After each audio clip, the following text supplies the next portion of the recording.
बिस्मिल्लाहिर्रहमानिर्रहीम अस्सलामु अलैकुम। ईद उल फित्र के मौके के ऊपर की जाने वाली 3 अमूमी गलतियाँ और उनका सद्देबाब। ईद उल फित्र रमज़ानुल मुबारक के महीने के बाद आती है। इस महीने 14 से 15 घंटे खाली पेट रहने की वजह से हमारा मैदा और अंतड़ियाँ उसी के मुताबिक एडजस्ट हो चुकी होती हैं। अभी वो रेस्टिंग हालत के अंदर हैं, एकदम से अगर उनके ऊपर बोझ डाला जाएगा तो वो खाना प्रॉपर तरीके से हज़म नहीं होगा। हम क्या-क्या गलतियाँ करते हैं? सबसे पहली बड़ी गलती जो की जाती है ईद उल फित्र के ऊपर, क्योंकि ये मीठी ईद है, लोग मीठे का बहुत ज़्यादा इस्तेमाल करते हैं। ख़ास तौर पर इसके अंदर बेकरी की चीज़ें, जिसके अंदर बिस्किट और मिठाइयाँ ख़ास तौर पर ज़्यादा इस्तेमाल की जाती हैं, जिसकी वजह से एकदम शुगर लेवल इंक्रीज़ हो सकता है। दूसरी जो बदएहतियाती की जाती है वो कोल्ड ड्रिंक्स का बहुत ज़्यादा, कार्बोनेटेड ड्रिंक्स का बहुत ज़्यादा इस्तेमाल है। एक कोल्ड ड्रिंक, कार्बोनेटेड ड्रिंक के गिलास के अंदर 8 से 11 चम्मच चीनी पाई जाती है, जो कि एकदम से आपका शुगर लेवल इंक्रीज़ कर देती है। तो तीसरी जो बदएहतियाती की जाती है वो ओवर ईटिंग है, कि अगर आप किसी जगह, आपका पेट भरा हुआ है लेकिन फिर भी आप किसी जगह मेहमान जाते हैं, तो मेज़बान का दिल रखने के लिए आप अपनी भूख ना होने के बावजूद कुछ ना कुछ खाते रहते हैं, जिसकी वजह से आपका निज़ाम डिस्टर्ब हो जाता है। ओवर ईटिंग की वजह से आपको वॉमिटिंग हो जाती है या फिर आपको डायरिया की कंडीशन हो जाती है। अब इसमें आपने एहतियात क्या करनी है? क्योंकि मीठी ईद है, मीठा सबने खाना है, तो ज़रूर खाइए लेकिन एहतियात के साथ। एहतियात आपने ये करनी है कि बाज़ार की चीज़ें खाने की बजाय आप फ़ोकस करें कि घर के अंदर बनी हुई सेवइयाँ, कस्टर्ड या फ्रूट ट्राइफ़ल इस्तेमाल करें।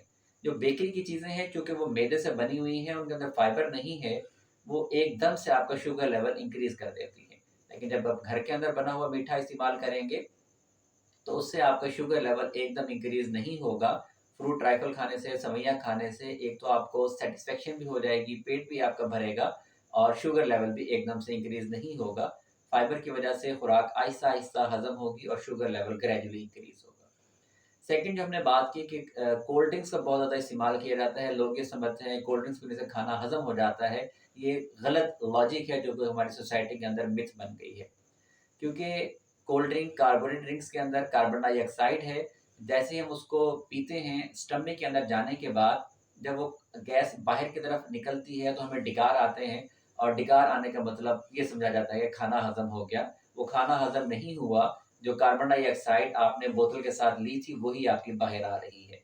तो इसलिए कोशिश करें कि कार्बोनेटेड ड्रिंक से अवॉइड करें। उसके बजाय जो मौसमी फल आजकल अवेलेबल हैं, जैसे लाइक स्ट्रॉबेरी बहुत वाफ़िर मिकदार के अंदर मौजूद है, सेब बहुत वाफ़िर मिकदार के अंदर मौजूद है, और भी आपके अपने इलाके के अंदर जो सीज़नल फ्रूट्स अवेलेबल हैं, आप उनका जूस इस्तेमाल करें। उसकी आपकी जो मीठे की जो क्रेविंग है, मीठा खाने की जो डिज़ायर है, वो भी पूरी हो जाएगी और इसकी जो न्यूट्रिशनल वैल्यू है, वो भी बहुत ज़्यादा है, आप उससे डिस्टर्ब नहीं होंगे।